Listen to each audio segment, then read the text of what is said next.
नमस्कार देवियों और सज्जनों।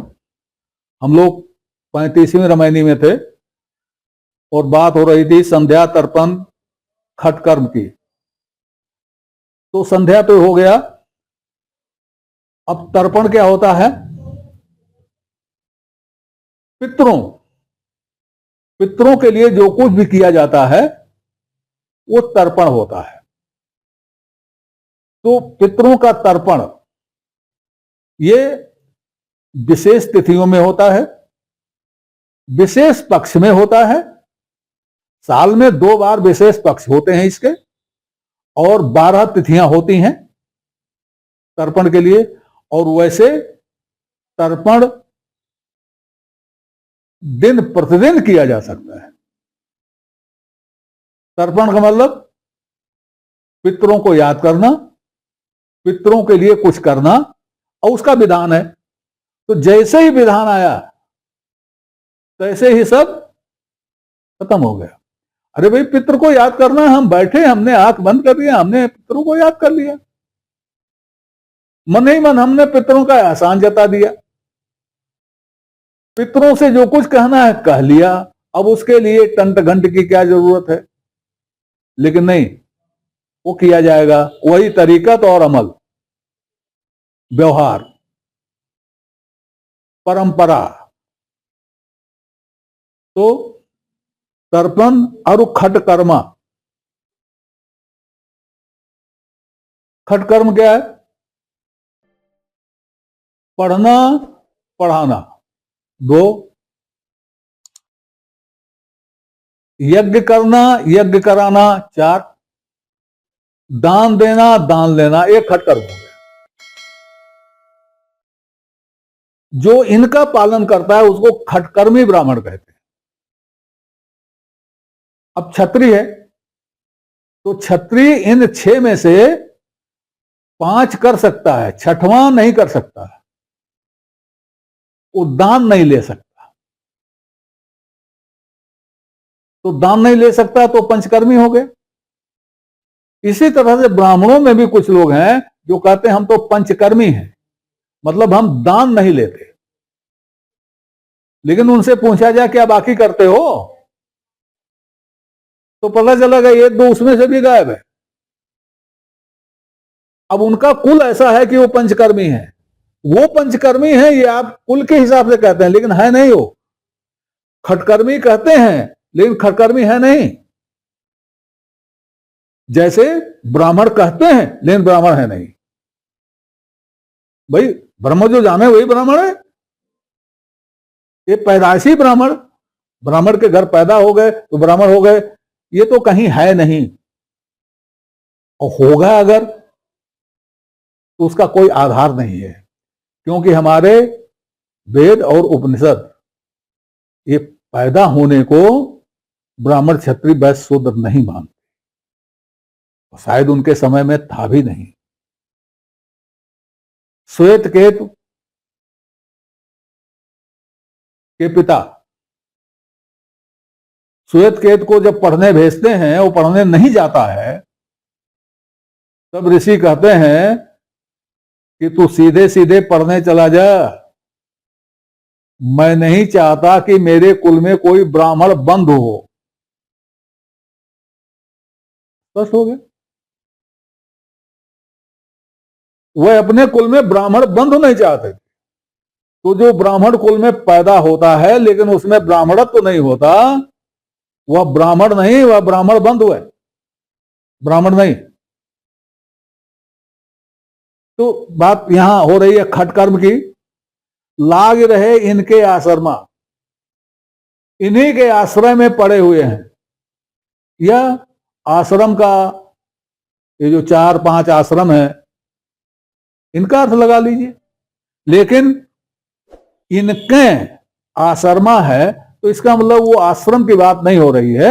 ये बात हो रही है कि इनके सहारे हैं, इनके आश्रय में हैं।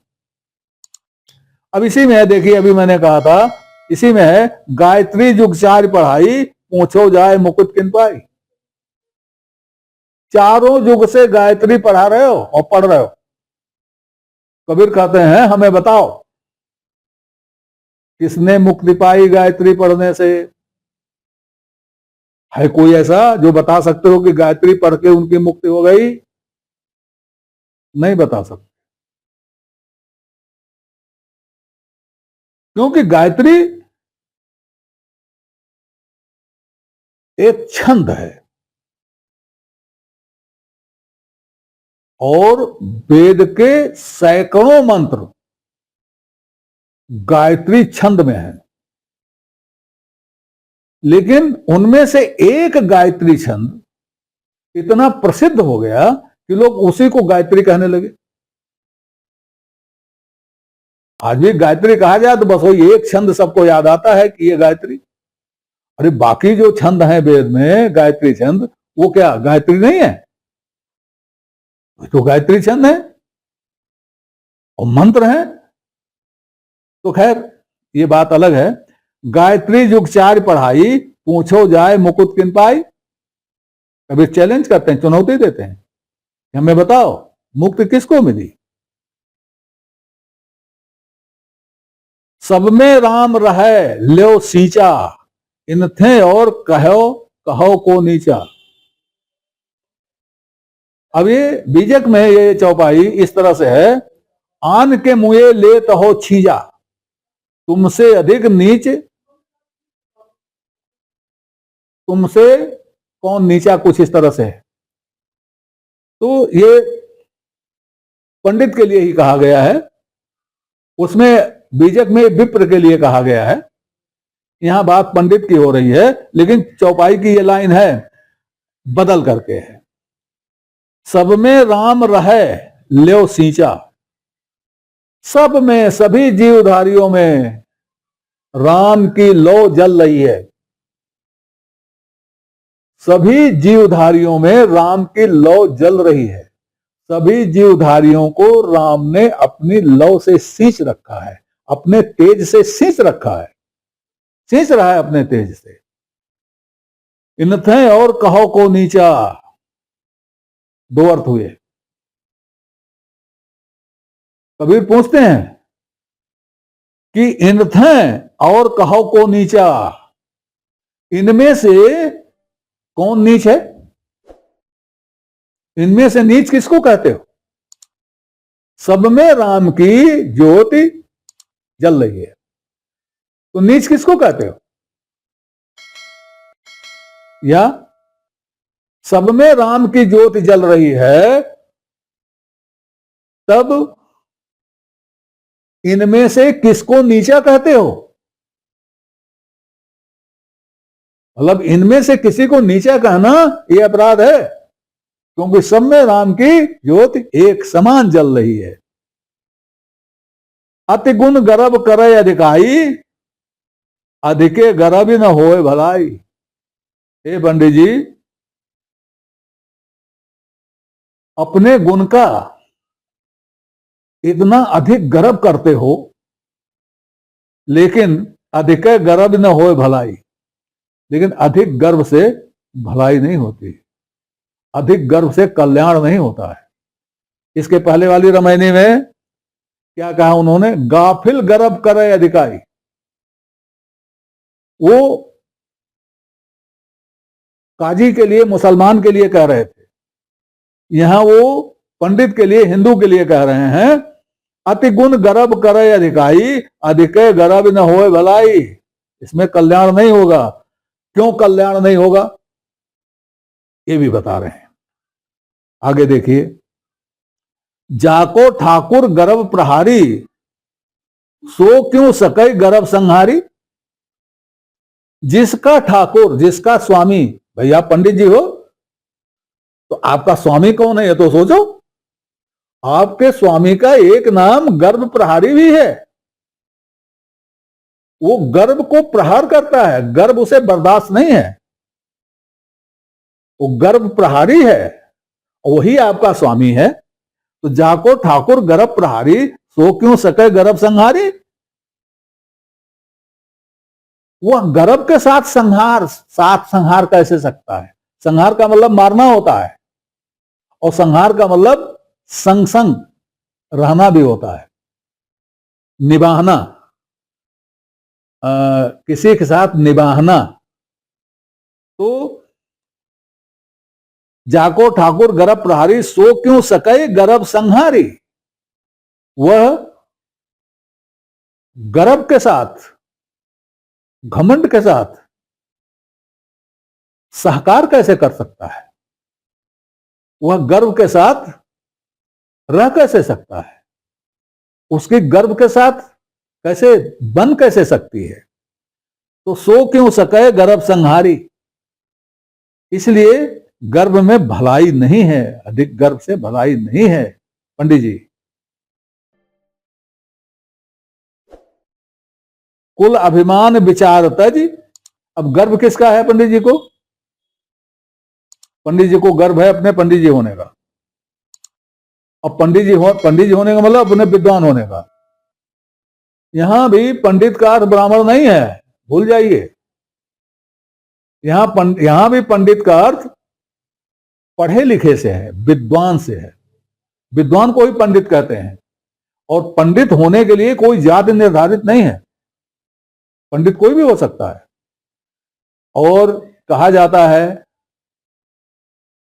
कि विद्वान बिना गर्भ के नहीं होता, विद्वान में गर्भ होता ही होता है। और जब विद्वान अपने गर्भ को समाहित कर लेता है, शांत कर लेता है, तो वो ज्ञानी हो जाता है। ज्ञानी और विद्वान में जो अंतर होता है, यह अंतर इसी अहंकार और गर्व के कारण है। ज्ञानी में अहंकार नहीं होता, विद्वान में अपनी विद्वता का अहंकार होता है। तो कबीर जो गर्व की बात कर रहे हैं, वो इसी अहंकार की बात कर रहे हैं। वो कह रहे हैं इससे भला नहीं होगा। अब कह रहे हैं यहां, कुल अभिमान विचार तजी खोजो पद निर्वाण। हे विद्वान जी, कुल अभिमान या कुल का अभिमान या कुल के अभिमान का विचार, तीनों चीजें होती हैं। कुल छोड़ दो, अभिमान छोड़ दो, और अपने विचारों को जो इतनी महत्ता दे रहे हो उसे छोड़ दो। कुल अभिमान विचार तज खोजो पद निर्वाण। इसको छोड़ करके निर्वाण का पद खोजो, निर्वाण का मार्ग खोजो, निर्वाण का स्थान खोजो, क्या है वो, निर्वाण का स्वरूप खोजो। और एक साथ जोड़ दो, कुल के अभिमान का विचार छोड़कर, कुल के अभिमान का विचार छोड़कर खोजो पद निर्वाण। क्यों? अंकुर बीज नसाएगा तब मिले विदेही था। जब तुम्हारे अंदर जो बीज है उसका अंकुर जब नष्ट हो जाएगा, तब विदेह का स्थान मिलेगा, तब वह स्थान मिलेगा जिसको विदेही कहते हैं। पढ़ने लिखने से, गुनने धुनने से, संध्या तर्पण करने से, गायत्री गाने से, इन सब से ये पद निर्माण नहीं मिलेगा। एक तो यह हुआ, दूसरा यह हुआ अगर गर्व करोगे तो चले गए, तब तो इससे नीचे चले गए, फिर तो पद निर्माण की बात ही ना सोचो। तो गर्व प्रहारी है ना, वो सहेगा नहीं। गर्भ प्रहारी जो है ये सहेगा नहीं। तो निर्वाण पद अगर खोजना है तो इन सबको छोड़ना पड़ेगा। अंकुर बीज नसाएगा तब मिले विदेही थान। जब तुम्हारे अंदर जो बीज है उसके अंकुर नष्ट हो जाएंगे। अगर बीज है, अंकुर नष्ट नहीं हुआ तो क्या होगा? फिर पैदा होगे। भाई हम अपने को ही तो पैदा करते हैं ना, भले कहां है, हम अपने खुद ही पैदा होते हैं। हमारा पुत्र हमारी ही कॉपी है, पुत्र रूप में हम ही पैदा हैं। ये पहले कहां हैं, सिद्ध कराए हैं। Child is father of man, Wordsworth बोल रहे हैं। ये सब वार्ता पहले हो चुकी है। तो अंकुर बीज नसाएगा तब मिले विदेही थान, तब विदेह का स्थान प्राप्त होगा, बिना इसके विदेह का स्थान प्राप्त नहीं होगा। एक चीज और जान लीजिए, हमारे उपनिषद कहते हैं कि जो विद्या रहित है वह अंधकार में है, लेकिन जो विद्या में रत है वो घोर अंधकार में है। तो विद्वान वही है जो विद्या में रत है और घोर अंधकार में है। इसी बात को कबीर यहां स्पष्ट कर रहे हैं, विद्वान को, पंडित जी को कह रहे हैं कि पंडित जी घोर अंधकार में हो, रोशनी में आ जाओ। अंकुर बीज नसाएगा, इस पर इसको अगले अंक में स्पष्ट करूंगा। तब तक के लिए नमस्कार। आपसे निवेदन है कि श्रृंखला को अपनी लाइक दें, इसको सब्सक्राइब करें और कमेंट बॉक्स में जाकर अपनी टिप्पणी प्रस्तुत करें, अपनी जिज्ञासा व्यक्त करें, अपने प्रश्न पूछें। यथा समय आपकी जिज्ञासाओं और प्रश्नों का समाधान करने का प्रयास किया जाए। धन्यवाद।